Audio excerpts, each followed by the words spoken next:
Hello guys, how are you? Hope you are enjoying yourself. मित्रों, आज मैं आपको बताने जा रहा हूँ फाउंड ऑफ का प्रयोग, जिसको हिंदी में बोलते हैं शौकीन होना। दोस्तों, सबसे पहले मैं आपको बताना चाहूँगा कि आप लोग, कई बार ऐसा होता है कि आप बोलते हैं कि मैं इस चीज़ का शौकीन हूँ। कोई भी चीज़, मान लीजिए आप क्रिकेट खेलने के शौकीन हैं मित्रों, तो आप बोलते होंगे कि मैं क्रिकेट खेलने का शौकीन हूँ। या मान लीजिए आप जो है पढ़ने के शौकीन हैं, तो आप बोलते होंगे मैं पढ़ने का शौकीन हूँ। या मान लीजिए आप समोसे खाने के शौकीन हैं, तो बोलेंगे मैं समोसे खाने का शौकीन हूँ। कई बार ऐसा भी आप बोलते हैं कि मैं समोसे का शौकीन हूँ। या कोई भी चीज़ का शौक़ आप करते हैं, तो आप उसको ज़रूर बताते हैं कि मैं इस चीज़ का शौकीन हूँ। तो मित्रों, आज मैं आपको बताने जा रहा हूँ कि जब आप इस प्रकार के हिंदी के वाक्य बोलते हैं, तो आप किस प्रकार से उसको इंग्लिश में कन्वर्ट कर सकते हैं। तो रूल आपके सामने मैंने लिखा हुआ है। अभी मैं आपको एग्जाम्पल के थ्रू आपको बताने का प्रयास करता हूँ, और मैं आपको विश्वास दिलाता हूँ मित्रों कि आज के इस रूल को पढ़ने के बाद फिर लाइफ में कभी आपको इसको भूलने का आवश्यकता नहीं पड़ेगा, और आप कभी भूलेंगे भी नहीं। इस प्रकार से कोई वाक्य आपके सामने आएगा तो आप बेझिझक आप बोल पाएंगे। चलिए हम लोग मित्रों, मैं आपको बताता हूँ। पहले इसको रूल के थ्रू आपको समझाता हूँ, फिर आपको मैं एग्जाम्पल देता हूँ। मित्रों, इसका जो रूल है, सबसे पहले आपका सब्जेक्ट आता है, इसके बाद आपका हेल्पिंग वर्ब आता है, इसके बाद आपका फाउंड ऑफ का प्रयोग होगा, इसके बाद एक्शन आएगा। ध्यान देंगे, एक्शन मतलब वर्ब, जिसको आप वर्ब बोलते हैं मित्रों। अगर वर्ब रहेगा तो उसमें, उस वर्ब में आपको आईएनजी का प्रयोग करना है, और यदि वर्ब नहीं होगा तो वर्ब वहाँ पर आपको आईएनजी का प्रयोग आपको नहीं करना है। मतलब अगर एक्शन आएगा, वर्ब आएगा, तो उसमें आईएनजी लगाएंगे आप।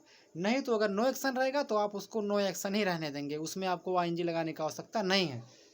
लेकिन यहाँ पर आपको ध्यान देना है मित्रों, जो आपके सामने जो हेल्पिंग वर्ब मैंने लिखा हुआ है, हेल्पिंग वर्ब आपका ये तय करता है कि आप किस समय के शौक को बता रहे हैं। आप प्रेजेंट में, अगर आप वर्तमान समय में कोई शौक रखते हैं, कोई आपका शौक है, तो यहाँ पर वर्तमान समय के लिए मित्रों इज एम आर का प्रयोग होता है।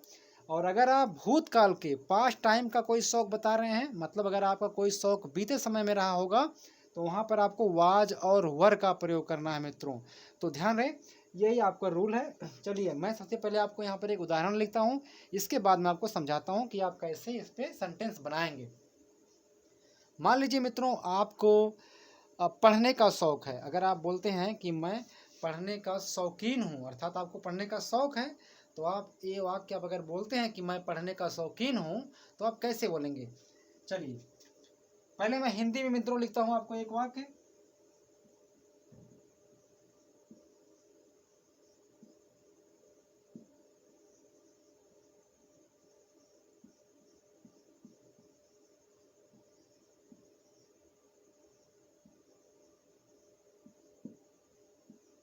यह मैंने आपको वाक्य लिखा है मित्रों, मैं पढ़ने का शौकीन हूँ।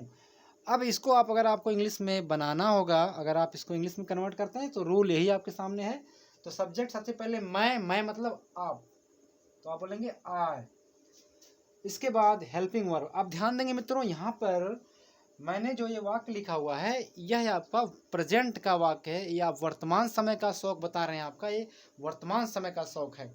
तो यहाँ पर वर्तमान के शौक के लिए मैंने कहा, यहाँ पर आपका जो हेल्पिंग वर्ब है, यहाँ पर इज एम आर में से एक आएगा। तो अब तो ये तो अंडरस्टूड है मित्रों कि आई के साथ में कौन सा हेल्पिंग वर्ब आएगा, एम। तो आपने कहा आई एम। इसके बाद फाउंड ऑफ, फाउंड ऑफ। ध्यान देंगे मित्रों, इसको लोग बोलते हैं ऑफ। तो ध्यान देंगे, इसको आप ऑफ बोलेंगे, ये भी सही, लेकिन इसका जो प्रोनाउंसिएशन, जो सही से इसका प्रोनाउंसिएशन है, उच्चारण है मित्रों, वह ऑफ नहीं होता है, वो होता आओ, बड़ा आ व। तो इसको बोलेंगे आओ, ठीक है। तो बोलेंगे आई एम फाउंड ऑफ। अब इसके बाद क्या करने का, पढ़ने का। मतलब आपका जो एक्शन है, एक्शन मतलब वर्ब, जो आपका क्रिया है, वर्ब है, एक्शन है, वह क्या है, पढ़ना। तो पढ़ना को मित्रों क्या बोलेंगे, रीड। क्या बोलेंगे मित्रों, रीड। लेकिन ध्यान देंगे, मैंने लिखा अगर एक्शन होगा तो एक्शन में आप क्या लगाएंगे, आई एन जी। तो यहाँ पर रीड क्या हो जाएगा, रीडिंग। तो आप बोलेंगे मैं पढ़ने का शौकीन हूँ, तो बोलेंगे I am found of reading. मित्रों ये बात आपको समझ में आई। अब यदि यहाँ पर अगर नो एक्शन, मैंने यहाँ पर नो एक्शन भी लिखा हुआ, तो कैसे किस प्रकार के सेंटेंस में नो एक्शन का प्रयोग आप करेंगे। जैसे मान लीजिए अगर आप कहेंगे मैं किताब का शौकीन हूँ, अगर आप कहेंगे मैं किताब का शौकीन हूँ तो आप बोलेंगे I am found of book. अगर आप बोलेंगे मैं किताब पढ़ने का शौकीन हूँ तो I am found of reading book, इस प्रकार से आप बोलेंगे। लेकिन अगर आप बोलेंगे मैं किताब का शौकीन हूँ तो चलिए मैं यहाँ पर लिखता हूँ I am found of book. यहाँ पर जो नो एक्शन मित्रों ये आपका बुक है, क्योंकि बुक जो है, किताब जो है, कोई काम नहीं है, कोई वर्ब नहीं है, इसीलिए आप यहाँ पर बुक ही रहने देंगे, इसमें आपको आईएनजी लगाने की आवश्यकता नहीं है।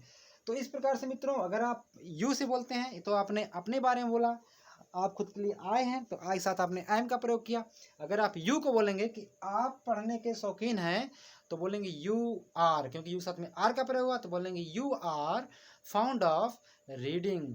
यदि आप यू से बोलेंगे आप किताब के शौकीन हैं तो बोलेंगे you are fond of book. बात समझ आपको मित्रों आ गई। अगर बोलेंगे हम पढ़ने के शौकीन हैं तो वी आर, क्योंकि वर्तमान की बात कर रहे हैं आप, तो वी के साथ में आर का प्रयोग होगा तो we are fond of reading book. ठीक है, तो ये तो आपने वर्तमान समय में अगर आपने अपना या किसी का आपने शौक बताया तो यहाँ पर ए जैम आर का प्रयोग होगा।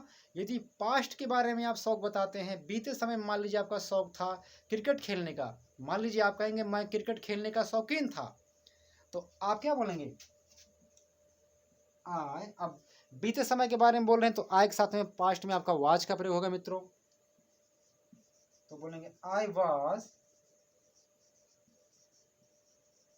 Found of. अब क्रिकेट खेलना है, प्ले क्रिकेट है, लेकिन ध्यान देंगे आपका प्ले क्रिकेट, प्ले जो है आपका एक वर्ब है, एक्शन है, तो अगर एक्शन होगा तो उसमें आपको आईएनजी लगाना है, तो प्ले क्या बन जाएगा मित्रों प्लेइंग। तो बोलेंगे I am found of playing cricket, मैं क्रिकेट खेलने का शौकीन था। और यदि आप बोलेंगे कि मैं क्रिकेट का शौकीन था, तब कैसे बोलेंगे मित्रों आई वॉज फाउंड ऑफ। अब यहाँ पर क्रिकेट की बात कर रहे हैं तो क्रिकेट कोई काम नहीं है, क्योंकि क्रिकेट खेलना काम है, तो यहाँ पर क्रिकेट आपका नो एक्शन है, तो आप यहाँ पर डायरेक्ट क्रिकेट बोलेंगे, बोलेंगे I am found of, sorry I was found of cricket, मैं क्रिकेट का शौकीन था। बात समझ आई। अगर आप यू से बोलेंगे आप क्रिकेट खेलने के शौकीन थे तो यू के साथ में वर का प्रयोग होगा, तो बोलेंगे you were found of playing cricket. यदि आप बोलेंगे आप क्रिकेट के शौकीन थे तो आप बोलेंगे you were found of cricket. अगर वर्ब आएगा, एक्शन आएगा तो उसमें आईएनजी का प्रयोग, और नहीं तो अगर वर्ब नहीं होगा तो उसमें आपको आईएनजी का प्रयोग नहीं करना है मित्रों। तो उम्मीद करता हूँ आपको ये वीडियो पसंद आया।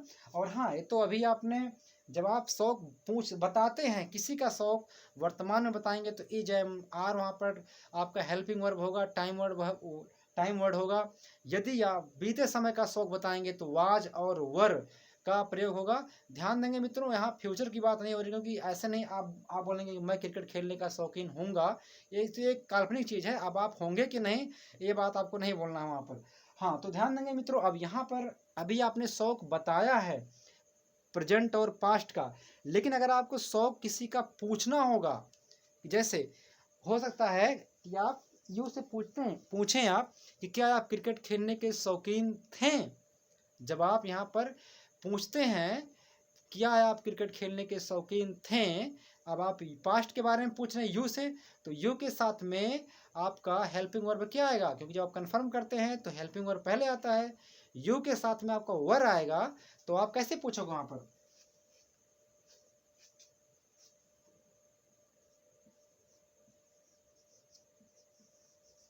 वर यू फाउंड ऑफ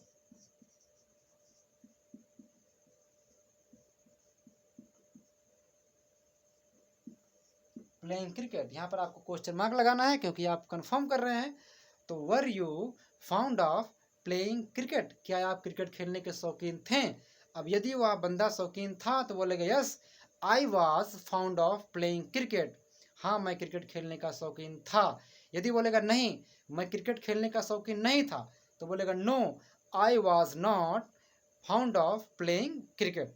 तो इस प्रकार से मित्रों आप यहाँ पर शौक किसी का या अपना बताते हैं, और अगर आप पूछते हैं तो एजएमआर वाज और वर। आप वर्तमान में अगर आप पूछते हैं क्या आप क्रिकेट खेलने के शौकीन हैं, तो एजएमआर में से एक आएगा कर्ता के अनुसार, किस कर्ता के बारे में आप पूछ रहे हैं, किस सब्जेक्ट के बारे में पूछ रहे हैं, उस सब्जेक्ट के साथ में एजएमआर में से क्या आता है ये आपको अच्छी तरीके से पता है।